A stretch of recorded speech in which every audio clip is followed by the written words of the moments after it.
Hi எல்லாருக்கும் வணக்கம். நம்ம டெய்லி யூஸ் பண்ற கிளவுடுன்னு சொல்றோமே, அது உண்மையில ஒரே மாதிரி கிடையாது. அதுக்கு 3 வெவ்வேறு முகங்கள் இருக்கு. கண்ணுக்கு தெரியாத ஆனா பயங்கர பவர்ஃபுல்லான அந்த உலகத்தை தான் நம்ம இன்னைக்கு பார்க்க போறோம். வாங்க உள்ள போலாம். சரி, ஒரு நிமிஷம் யோசிச்சு பாருங்களேன். நீங்க இன்ஸ்டாகிராம்ல ஒரு போட்டோ அப்லோட் பண்றீங்க, இல்லனா உங்க டீமுக்கு ஒரு டாக்குமெண்ட்டை சேவ் பண்றீங்க. அந்த டேட்டாலாம் உண்மையில எங்க போகுது? உங்க போன்ல இருந்து கிளம்பி அது எப்படி சேஃபா ஸ்டோர் ஆகுது? இந்த கேள்விக்கு பதில் தெரிஞ்சா கிளவுடோட மொத்த ரகசியமும் உங்களுக்கு புரிஞ்சிரும். இதுக்கு பதில் கிளவுடு தான் உங்க எல்லாருக்குமே தெரியும். ஆனா இங்க தான் ஒரு ட்விஸ்ட் இருக்கு. எல்லா கிளவுட் ஸ்டோரேஜும் ஒன்னு கிடையாது. நீங்க சேவ் பண்ற டேட்டா ஒரு வீடியோவா, ஒரு டாக்குமெண்டா, இல்ல ஒரு சாஃப்ட்வேரா, இத பொறுத்து கிளவுட் அத 3 சுத்தமா வேற வேற வழியில ஹேண்டில் பண்ணுது. அந்த 3 முகங்கள் என்னன்னு தான் நாம இன்னைக்கு விரிவா பார்க்க போறோம். சரி, முதல்ல நம்ம பார்க்க போறது ஆப்ஜெக்ட் ஸ்டோரேஜ். இதை ரொம்ப ஈஸியா புரிஞ்சுக்கணும்னா ஒரு வேலட் பார்க்கிங் சர்வீஸை மனசுல நினைச்சுக்கோங்க. டெக்னிக்கலா சொல்லணும்னா ஆப்ஜெக்ட் ஸ்டோரேஜ் உங்க டேட்டாவை தனித்தனி ஆப்ஜெக்ட்ஸா பாக்குது. ஒவ்வொரு ஆப்ஜெக்ட்லயும் என்ன இருக்குன்னா உங்க ஃபைல், அந்த ஃபைலை பத்தின சில குறிப்புகள், அதாவது மெட்டாடேட்டா, அப்புறம் அதுக்குன்னு ஒரு யூனிக் ஐடி இருக்கும். இங்க ஃபோல்டர் சிஸ்டம்னு ஒன்று கிடையவே கிடையாது. எல்லாம் ஒரு பெரிய குடோன்ல தனித்தனி பொருளா அங்கங்க சிதறி கிடக்கிற மாதிரி தான். இந்த வேலட் அனாலஜியே கொஞ்சம் விரிவா பார்ப்போம். நீங்க உங்க காரை வேலட் கிட்ட கொடுக்கறீங்க. அவரு உங்களுக்கு ஒரு டிக்கெட் கொடுக்கறாரு, சரிதானே? இப்போ அவரு உங்க காரை எந்த ஃப்ளோர்ல எந்த இடத்துல பார்க் பண்றாருன்னு உங்களுக்கு தெரியாது, தெரிய வேண்டிய அவசியமும் இல்லை. உங்களுக்கு கார் திரும்ப வேணுமா? அந்த டிக்கெட்டை காட்டுங்க, போதும், காரை கொண்டு வந்து கொடுத்துருவாரு. சிம்பிள். சரி, இப்போ இந்த உதாரணத்தை நம்ம டெக்னாலஜியோட கனெக்ட் பண்ணி பார்ப்போம். அந்த வேலட் கொடுக்குற டிக்கெட் இருக்கே, அதுதான் இங்க உங்க டேட்டாவோட யூனிக் ஐடி, இல்லனா அதோட யூஆர்எல். உங்க கார் தான் உங்க டேட்டா ஆப்ஜெக்ட், அதாவது உங்க போட்டோ, வீடியோ எதுவா வேணாலும் இருக்கலாம். ஆனா இங்க ஒரு முக்கியமான பாயிண்ட் இருக்கு. பார்க் பண்ணி வச்சிருக்கிற கார்ல போய் டயரை மாத்த முடியுமா? முடியாதுல்ல. காரை வெளியே எடுத்து மாத்திட்டு அப்புறம் தான் திரும்ப பார்க் பண்ணணும். ஆப்ஜெக்ட் ஸ்டோரேஜும் அதே கணக்கு தான். ஒரு ஃபைலை அப்லோட் பண்ணதுக்கப்புறம் அதில் ஒரே ஒரு எழுத்தை மாற்றணும்னா கூட பழைய ஃபைலை டெலீட் பண்ணிட்டு திருத்தின புது ஃபைலை தான் மறுபடியும் அப்லோட் பண்ண முடியும். உதாரணத்துக்கு அமேசானோட S3 சர்வீஸோட டியூரபிலிட்டி, அதாவது எவ்வளோ நம்பகமானதுன்னு பார்த்தீங்கன்னா 99.9999999999%. இதை டெக்னிக்கலா 11 நைன்ஸ்ன்னு சொல்லுவாங்க. இதுக்கு என்ன அர்த்தம்னா, நீங்க ஒரு 10,000 ஃபைல் சேவ் பண்ணீங்கன்னா கிட்டத்தட்ட 1 கோடி வருஷத்துக்கு ஒரு தடவை தான் ஒரு ஃபைல் மிஸ் ஆக சான்ஸ் இருக்கு. சொல்லப்போனா இது ஒரு அழியாத டிஜிட்டல் லாக்கர் மாதிரி. அப்போ இதெல்லாம் யாரு தான் யூஸ் பண்றாங்க? யோசிச்சு பாருங்க. நெட்ஃப்ளிக்ஸ், யூடியூப் மாதிரி கம்பெனிங்க அவங்களோட கோடிக்கணக்கான வீடியோ ஃபைல்ஸை ஸ்டோர் பண்ண இதை தான் பயன்படுத்துறாங்க.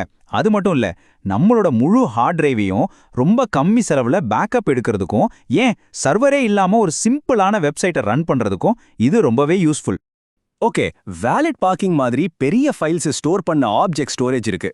ஆனா ரொம்ப வேகமா வேலை செய்ய வேண்டிய டேட்டாவுக்கு என்ன பண்றது? அதுக்கு தாங்க வருது கிளவுடோட 2வது முகம், பிளாக் ஸ்டோரேஜ். இது சிம்பிளா சொல்லணும்னா கிளவுடோட சூப்பர் ஃபாஸ்ட் ஹார்ட் டிரைவ்னு சொல்லலாம். பிளாக் ஸ்டோரேஜ் என்ன பண்ணுதுன்னா, டேட்டாவை பிளாக்ஸ்னு சொல்ற சின்ன சின்ன ஒரே சைஸ்ல இருக்கிற துண்டுகளா பிரிச்சிடுது. ஒவ்வொரு பிளாக்குக்கும் ஒரு தனி அட்ரஸ் இருக்கும், ஆனா அதை பத்தி வேற எந்த டீட்டெயில்ஸும் இருக்காது. ஒரு ஆப்ரேட்டிங் சிஸ்டம் வேலை செய்யணும்னா இந்த மாதிரி ஒரு ரா ஸ்டோரேஜ் கண்டிப்பா தேவை. இத ஒரு புக் ஷெல்ஃப் மாதிரி யோசிச்சு பாருங்க. எல்லா ஷெல்ஃபும் ஒரே சைஸ்ல இருக்கு. நீங்க ஒரு குறிப்பிட்ட புக்கை மட்டும் வெளியே எடுக்கிறீங்க, அதுல ஒரு பேஜை மாத்திட்டு டக்குன்னு திரும்ப அதே இடத்துல வச்சிடலாம். மத்த எந்த புக்கையும் நீங்க தொடவே வேண்டதில்ல. சோ இதோட ஸ்பெஷாலிட்டியே இதோட ஸ்பீடும் துல்லியமும் தான். ஏன்னா ஒரு ஆப்ரேட்டிங் சிஸ்டம் ஒவ்வொரு செகண்டும் ஆயிரக்கணக்கான சின்ன சின்ன ஃபைல்ஸை ரீட் பண்ணணும், ரைட் பண்ணணும். அந்த மாதிரி ஹை ஸ்பீட் ஆபரேஷன்ஸ்க்கு பிளாக் ஸ்டோரேஜ் தான் பெஸ்ட் சாய்ஸ். இது நிஜத்துல எங்க பயன்படுது?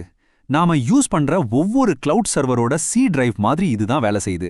அது மட்டும் இல்லாம ஒராக்கிள், MySQL மாதிரி பெரிய டேட்டாபேஸ் எல்லாம் டேட்டாவை மின்னல் வேகத்துல படிக்கவும் எழுதவும் இந்த பிளாக் ஸ்டோரேஜை தான் நம்பி இருக்கு. சரி, பெரிய ஃபைல்ஸை ஸ்டோர் பண்ணா ஆப்ஜெக்ட் ஸ்டோரேஜ் இருக்கு. சூப்பர் ஃபாஸ்டா வேலை செய்ய பிளாக் ஸ்டோரேஜ் இருக்கு. அப்போ ஒரு டீம்ல நிறைய பேர் ஒரே நேரத்துல ஒரே ஃபைல்ல வேலை செய்யணும்னா என்ன பண்றது? அதுக்காக வர்றது தான் கிளவுடோட 3வது முகம், ஃபைல் ஸ்டோரேஜ். இது நம்ம எல்லாருக்குமே நல்லா தெரிஞ்ச ஒரு விஷயம் தான். இது சிம்பிளா நம்ம கம்ப்யூட்டர்ல இருக்கிற மாதிரி தான். ஃபோல்டருக்குள்ள ஃபைல்ஸ், அதுக்குள்ள இன்னொரு ஃபோல்டர்னு ஒரு ஹைரார்கி இருக்கும். இதோட முக்கியமான வேலையே பல யூசர்ஸ் ஒரே நேரத்துல ஒரு நெட்வொர்க் மூலியமா ஃபைல்ஸை ஆக்சஸ் பண்ணி ஷேர் பண்றது தான். இத ஒரு ஆஃபீஸ்ல இருக்கிற ஃபைலிங் கேபினெட் மாதிரி நினைச்சுக்கோங்க. சென்டரா ஒரு பெரிய கேபினெட் இருக்கு. ஹெச்ஆர் டீம்ல இருந்தும் ஆளுங்க வராங்க, ஃபினான்ஸ் டீம்ல இருந்தும் வராங்க. அவங்க ஒரே டிராவரை திறந்து ஒரே ஃபைல் எடுத்து படிக்கலாம், அதுல சேஞ்சஸ் கூட பண்ணலாம். சோ இங்க முக்கியமான விஷயமே ஒண்ணு தான், ஷேரிங். இந்த முழு சிஸ்டமும் ஷேரிங்ங்கிற ஒரே ஒரு ஐடியா வச்சு தான் டிசைன் பண்ணப்பட்டிருக்கு. நிறைய பேர் ஒரே நேரத்துல ஒரே டேட்டாவை யூஸ் பண்றது தான் இதோட ஸ்பெஷாலிட்டி. பொதுவா கம்பெனிகள்ல இருக்கிற ஷேர்டு காமன் டிரைவ்ஸ்க்கு இதை தான் யூஸ் பண்ணுவாங்க. அது மட்டும் இல்லாம ஒரு குறிப்பிட்ட ஃபோல்டர் பாத் தேவைப்படுற பழைய அப்ளிகேஷன்ஸ்க்கும் வேர்ட்பிரஸ் மாதிரி பல சர்வர்ஸ் ஒரே ஃபைலை அக்சஸ் பண்ண வேண்டிய சிஸ்டம்ஸ்க்கும் இது ரொம்ப ரொம்ப முக்கியம். சரி, இப்போ நாம பார்த்த இந்த 3 முகங்களையும் ஒண்ணா வச்சு அதுங்களுக்குள்ள இருக்கிற வித்தியாசத்தை ஒரு ஃபைனல் ரவுண்ட் பார்த்துடலாம். இந்த டேபிள்ல பாத்தீங்கன்னா எல்லாத்தையும் ஒரே இடத்துல சுருக்கமா சொல்லியிருக்கு.